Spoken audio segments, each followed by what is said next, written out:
ഇന്നൊരു easy peasy ആയിട്ടുള്ള നെയ്ച്ചോറാണ് കേട്ടോ കാണിക്കണത്. ഇതിന് നമുക്ക് ബിരിയാണി അരി ഒന്നും വേണ്ട കേട്ടോ. സാധാരണ പച്ചരി വെച്ചിട്ടാണ് ഈ ഒരു നെയ്ച്ചോറ് തയ്യാറാക്കുന്നത്. പച്ചരിയാണെന്ന് വിചാരിച്ചിട്ട് ടേസ്റ്റിന് വ്യത്യാസമൊന്നുമില്ല കേട്ടോ, നല്ല അടിപൊളി ടേസ്റ്റാണ്.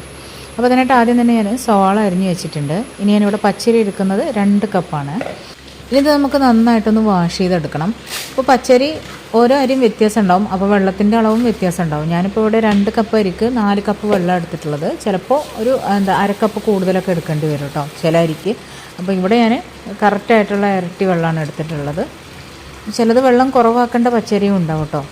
പക്ഷെ എന്നിരുന്നാലും നമുക്ക് ബിരിയാണി അരിയില്ലാത്ത സമയത്ത് നല്ല ഈസി ആയിട്ട് തയ്യാറാക്കാൻ പറ്റുന്ന ഒരു അടിപൊളി നെയ്ച്ചോറാണ് കേട്ടോ ഇത്.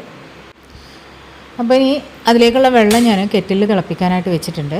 ഇനി നമുക്ക് കുക്കറിലേക്ക് അല്പം വെളിച്ചെണ്ണ ഒഴിച്ചു കൊടുക്കാം, നെയ്യും ചേർത്ത് കൊടുക്കാം. ഞാനെപ്പോഴും വെളിച്ചെണ്ണയും നെയ്യും കൂടെ മിക്സ് ആക്കിയിട്ടാണ് കേട്ടോ നെയ്ച്ചോറ് റെഡിയാക്കി എടുക്കുന്നത്. അപ്പോൾ ഇനി വെറും നെയ്യിൽ മാത്രമാണെന്നുണ്ടെങ്കിൽ അങ്ങനെ റെഡിയാക്കി എടുക്കാം. അപ്പോൾ ചെറിയൊരു കഷ്ണം പട്ട, ഒരു 3 ഏലക്കായ, ഒരു 4 ഗ്രാമ്പു, ഇത്രയും കാര്യങ്ങൾ ചേർത്ത് ഒരു സവാള തിന്നായി അരിഞ്ഞതും അതിലേക്ക് പാകത്തിന് ഉപ്പും കൂടെ ചേർത്തിട്ട് നന്നായിട്ടൊന്ന് വഴറ്റി കൊടുക്കുക. അപ്പോൾ ചുവന്ന കളറൊന്നും ആവണ്ട കേട്ടോ. ചുവന്ന കളറാവാൻ നിൽക്കുമ്പോൾ നമ്മുടെ റൈസ് ഒരു ചുമന്ന കളറായിട്ട് വരും. അപ്പോൾ ആ ഒരു വൈറ്റ് കളറിൽ തന്നെ നമുക്കതിലേക്ക് തിളച്ച വെള്ളം ഒഴിച്ചു കൊടുക്കുക. കഴുകി വെള്ളം വാർത്തെടുത്തിട്ടുള്ള ആ ഒരു പച്ചരിയും കൂടെ ഇതിലേക്ക് ചേർത്ത് കൊടുക്കാം. ഇനി ഒരൊറ്റ വിസിൽ വന്നാൽ മതി. ആ ഒരു വിസിൽ വരുന്നതോടുകൂടെ നമുക്ക് ഫ്ലെയിം ഓഫ് ചെയ്യാം.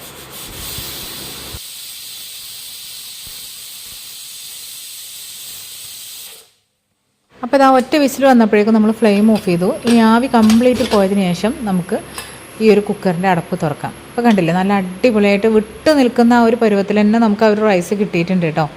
ഇത് പച്ചരി കൊണ്ട് തയ്യാറാക്കിയതാണെന്നൊന്നും കണ്ടാൽ മനസ്സിലാവില്ല. അപ്പോൾ ടേസ്റ്റിലും യാതൊരു കുഴപ്പമില്ല കേട്ടോ, നല്ല അടിപൊളി. ശരിക്കും പറഞ്ഞു കഴിഞ്ഞാൽ കഴിക്കാനൊന്നും കൂടെ എന്താ പറയുക, സോഫ്റ്റാണ് ഈ ഒരു പച്ചരി വെച്ചിട്ട് നെയ്ച്ചോറ് വെക്കുമ്പോഴേ. സവാള തിന്നായി അരിഞ്ഞതും അല്പം കാഷ്യൂ നട്ട്സും നെയ്യിൽ റോസ്റ്റ് ചെയ്തിട്ട് ഞാൻ ഈ ഒരു നെയ്ച്ചോറിലേക്ക് ചേർത്ത് കൊടുത്തിട്ടുണ്ട്. അപ്പോൾ അതാ അടിപൊളി പച്ചരി കൊണ്ടുള്ള നെയ്ച്ചോറ് റെഡി.